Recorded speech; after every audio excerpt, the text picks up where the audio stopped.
कुछ दिन पहले मुझे एक कॉल रिसीव हुई जिन्होंने मुझे कहा कि इमरान भाई मैं अपने घर के मामलात को चलाने के लिए मेरे पास वसाइल नहीं बन पा रहे, काइंडली मेरे पास आके एक चक्कर लगा रहे हो और प्लीज मेरे हालात देख रहे हैं, मैं बहुत ज्यादा एफर्ट्स कर रही हूँ। जब मैं सिस्टर के पास पहुंचा तो आप लोगों के सामने इन्होंने एक दुकान के अंदर एक छोटी सी तवी लगा के वहां पे रोटियां बना के लोगों को सेल की जा रही हैं, और वो दुकान भी किसी ने इनको 1 माह के लिए फ्री ऑफ कॉस्ट दिया ताकि अगर इनका काम चल पाए तो उसके बाद वो रेंट लेना स्टार्ट करेंगे। मैंने मुझे बताया कि इमरान भाई मैं डेली यहाँ पे सुबह आती हूँ, तवी वाली रोटी और डेली घर से सालन बना के ला के यहाँ के गाँव के लोगों के अंदर सेल करती हूँ। जो भी पर्सन यहाँ पे खाना आना चाहता है वो 50-100 रुपए में अपना पेट भर के यहाँ से आराम से जा सकता है, जिस बेस पे अपना घर का रेंट निकालने की कोशिश कर रही हूँ। उसके साथ साथ मेरे जो हस्बैंड है वो कुछ काम नहीं कर सकते, इसलिए उनका साथ दे रही हूँ। उन्होंने मुझे बताया इमरान भाई मेरे हस्बैंड कैंसर के पेशेंट थे, जिस वजह से उनकी एक टांग कट चुकी है। अब उनके साथ एक आर्टिफिशियल लेग मतलब प्रोस्थेटिक लेग लगी हुई है, जिसकी वजह से उन्होंने कई जगह पे ट्राई किया है जॉब करने के लिए, मगर कहीं पे भी उनको हायर नहीं किया गया। सिस्टर ने मुझे कहा इमरान भाई मुझे बहुत ज्यादा सामान ही चाहिए, बस इतना सामान चाहिए जिसमें मैं डेली बेस पे 2 सालन बना सकूं। इन सारी चीजों को देखते हुए और मजीद चीजें डिस्कस करने के बाद मैंने बहन को कहा आपने एक लिस्ट बनानी है, नेक्स्ट डे हम जाके आपके लिए सामान परचेज कर लेंगे। अगले दिन अनवर भाई और उसकी मिसिज ऑटो पे बैठ के शॉप पे पहुंच गए, जहां से जाके हमने इनको जो भी बर्तन रिक्वायर्ड थे जिसके अंदर वो सालन बना सकें, डिस्प्ले कर सकें, उसके साथ साथ उनको कुछ अंगीठियां और बाकी जितना भी सामान रिक्वायर्ड था जिसके अंदर जग, ग्लास, चमची, खाने के लिए कुछ चंगेरे, वो सारा यहाँ से सामान निकलवाना स्टार्ट कर दिया। सारा सामान बहन की मर्जी के मुताबिक निकलवाने के बाद पैक किया, बिल दिया, दोनों को रिक्शे पे बैठाया और पहुंचा दिया नेक्स्ट शॉप पे, जिस बेस पे तवी की रोटियां बन सकती है। मतलब सिलेंडर एक परचेज कर लिया बड़े साइज का, क्योंकि पहला जो सिलेंडर है वो छोटा यूज कर रहे हैं। उसके साथ 2 छोटे छोटे और चूल्हे ले लिए जिसके ऊपर वो रोज नया सालन बना के लाया करेंगी। यहाँ पे बिल किया और अनवर भाई और उनकी मिसिस को लेके पहुंच गया अगली शॉप पे, जहाँ पे जाके अब हमें सबसे जरूरी चीज जिसमें उनको बहुत ज्यादा तंगी फील हो रही है, आटा और बाकी सारी ग्रोसरी करना थी। बहन के कहने पे वहां से चने, चने की दाल, दाल माश, चावल और उसके साथ साथ बहन ने मुझे कहा कि इमरान भाई मैं वहाँ पे चाय भी सेल कर सकती हूँ। तो इस चीज को देखते हुए वहां से चीनी और पत्ते भी निकलवा ली गई। ये सारी चीजें निकलवाई, इनका बिल पे किया। उतनी देर में मैंने एक लोडर को हायर किया जिसके अंदर सारे सामान को लोड करवाने के बाद अब हम पहुंच गए नेक्स्ट शॉप पे, जहाँ पे जाके सिस्टर की मर्जी से 10 बोरे आटे भी इस लोडर के अंदर रखवा लिए गए। सारे सामान को लेके इनके घर पहुंचा दिया गया। अनवर भाई ने मुझे बताया कि इमरान भाई मेरी जब टांग ठीक थी तब से मुझे किराने की दुकान चलाने का बहुत अच्छा तजर्बा है। नेक्स्ट डे अनवर भाई को पिक किया और लेके पहुंचा एक होलसेल की शॉप पे, जहाँ पे जाके उन्हीं की मर्जी से सारी बच्चों वाली आइटम जिसके अंदर स्नैक्स, बिस्किट, कैंडीज और जितने भी बाकी छोटी छोटी चीजें थी वो सारी निकलवा ली गई। ये सारी चीजें निकलवाते हुए मुझे सिस्टर की कॉल रिसीव हुई कि इमरान भाई हमारी शॉप पे छोटे बच्चे आके कुछ मसाले भी डिमांड करते हैं। भाई को लिया, साथ वाली शॉप पे पहुंचा, वहां से जाके बिरयानी मसाला, चाट मसाला, अचार गोश्त, ये सारे छोटे साशे जो वो उनकी शॉप पे इजीली सेल हो सकते हैं निकलवाना स्टार्ट कर दिए। इसके साथ साथ कुछ शैम्पू और सरफ के पैकेट्स में निकलवा लिए, बिल पे कर दिया, एक लोडर पे सारी चीजों को रखवा के अनवर भाई के घर भेज दिया। नेक्स्ट डे जाते हुए मैंने शॉप से एक कूलर और पानी वाला कैन परचेज कर लिया, क्योंकि जो भी कस्टमर इनके पास खाना खाने आएगा तो उसको वहां पे ठंडा पानी भी रिक्वायर्ड होगा। आप लोगों को एक चीज बताना भूल चुका था कि हमने ऑलरेडी एक तरपाल परचेज कर ली थी, क्योंकि इनकी दुकान के ऊपर बहुत ज्यादा धूप आती है, जिस बेस पे दोनों मियाँ बीवी मिल के अपनी दुकान के ऊपर तरपाल लगा रहे हैं। सिस्टर ने बताया कि इमरान भाई हमें यहाँ पे एक सबसे बड़ा इशू आ रहा है कि जिस दुकान में हम बैठे हैं यहाँ पे अभी इलेक्ट्रिसिटी नहीं है। मैं फौरन से पहुंच गया शाकिर भाई के पास, उनसे जाके एक सोलर प्लेट डिमांड की, जिस बेस पे रात में 2 से 3 घंटे के लिए 12 वोल्ट का फैन चल पाए, उसके साथ साथ 2 एलईडी लाइट्स भी चल पाए। शाकिर भाई ने मुझे एक प्लेट निकाल के दी, उसके साथ साथ एक कन्वर्टर निकाल दिया। ये दोनों चीजें निकलवा के इनका बिल पे किया। नेक्स्ट शॉप पे पहुंचे, जहाँ पे जाके अब सबसे ज्यादा जरूरी चीज सोलर के साथ लगाने के लिए एक बैटरी परचेज कर ली, बैटरी का बिल दिया। इसके बाद मैं पहुंच गया अदनान भाई की शॉप पे, जिन्होंने मेरी फ्लेक्स ऑलरेडी तैयार कर रखी थी। अदनान भाई से फ्लेक्स लेने के बाद सामान को लोड करवाया और लोडर को साथ लेके मैं पहुंच गया अनवर भाई के घर। सोलर प्लेट्स और बाकी बैटरी को यहाँ पे अनलोड करवा लिया गया। आज का सारा काम करने के बाद मैं घर चला गया। नेक्स्ट डे मुझे कॉल रिसीव हुई कि इमरान भाई ऊपर वाले के शुक्र से हमने अपने काम को बिल्कुल अच्छे तरीके से लगा लिया, आप काइंडली जल्दी से आके हमारा खाना भी ट्राई करें, उसके साथ साथ जो हमने सेटअप किया उसको भी देख लें। आप लोगों के सामने ऊपर वाली जात का जितना शुक्र अदा किया जाए उतना कम है। एक बेहतरीन दुकान जिसकी हालत आपने पहले देख ली थी किस हालत में थे, अब कितनी बेहतरीन हो चुकी है। एक साइड पे सिस्टर का नाश्ता, दोपहर का खाना और रात के खाने का निजाम बिल्कुल अच्छे से स्टार्ट हो चुका है, और दूसरी साइड पे अनु भाई को एक माकूल सा सेटअप लगा के दे दी गया है, जिस बेस पे अब ये यहाँ पे फारिग नहीं बैठेंगे, कुछ ना कुछ अपनी बेगम के साथ हेल्प करवा के कमाएंगे और इस बेस पे अपने काम को मजीद बढ़ाते रहेंगे, ताकि इनके घर के रेंट्स भी निकल सकें, बिजली के बिल्स भी निकल सकें, उसके साथ साथ जो ये मेहनत कर रहे हैं उसका इनको बेहतरीन रेवेन्यू भी रिसीव हो। मेरी बहुत ज्यादा दुआ है कि इनके काम में मजीद बरकत डले और इसी तरह रिज़्क़ हलाल कमाते रहें। मैंने कहा इमरान भाई मैंने आज स्पेशली मीठे चावल और चने बनाए हैं, काइंडली आप फर्स्ट कस्टमर बन के इसको ट्राई भी करें और दुआ भी दें। उसके बाद मैं इन सारे चावलों को आज बच्चों में तकसीम कर दूंगी ताकि हमारी दुकान का आज प्रॉपर एक आगाज हो जाए। आप लोगों में से अगर कोई भी पर्सन इनके पास जाके तवी वाली रोटी ट्राई करना चाहे, उनके साथ जो सालन वो डेली बना के लाते हैं जो कि बहुत मजेदार होता है, वो खाना चाहे तो इस फ्लेक्स के ऊपर जो इनका नंबर लिखा है अनवर भाई का, वो कॉन्टेक्ट करके इनके पास जा सकते हैं। अदरवाइज आपको एंड पे अभी लोकेशन भी बता दी जाएगी। पहली बात तो रोज साले मिला करेगा,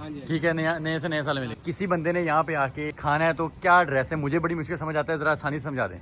ये 90 ठीक है, तो डॉक्टर जोर के सामने होटल है हमारा। अच्छा, 90 नोएल में 99L जो गांव का नाम है साहिवाल में, वहाँ पे किसी से आके पूछना है डॉक्टर जहूर, वहाँ पे आ जाना है, उसके बिल्कुल सामने आपकी शॉप है। कितने टाइमिंग्स क्या है, कितने बजे से क्या कब तक आया करेंगे? सुबह 7 बजे रात 10 बजे तक। सुबह 7 से रोज रात 10 बजे। कोई छुट्टी वगैरह अंदर जुमे की, इतवार की? कोई छुट्टी नहीं। चले, अल्लाह ताला रहम करे इंशाल्लाह। नहीं सर, ये जरा पकड़े। एक तो ये हमारे वो रह गए जो हमारा टेबल आना है, उसके हो गए जो बाकी पेंडिंग है, और बाकी देखें जरा टोटल करें कितने। 3000 हमारा वो रहता था फट्टे वाले का ना, वो 3 हो गया और बाकी है ये। बाकी आपका ये वो है मेरा भाई और बहन, ये आज आपने पहले दिन लगाया, आज आपने कहा है कि हमने बांट देना है, तो समझ लें कि आज आपका पहले दिन का जो प्रॉफिट है वो भी आ गया। अब आपको टेंशन नहीं है, आराम से काम करें। और ये बच्चों में लाजमी बांटिएगा, ठीक है, जब छुट्टी हो जाएगी स्कूल से।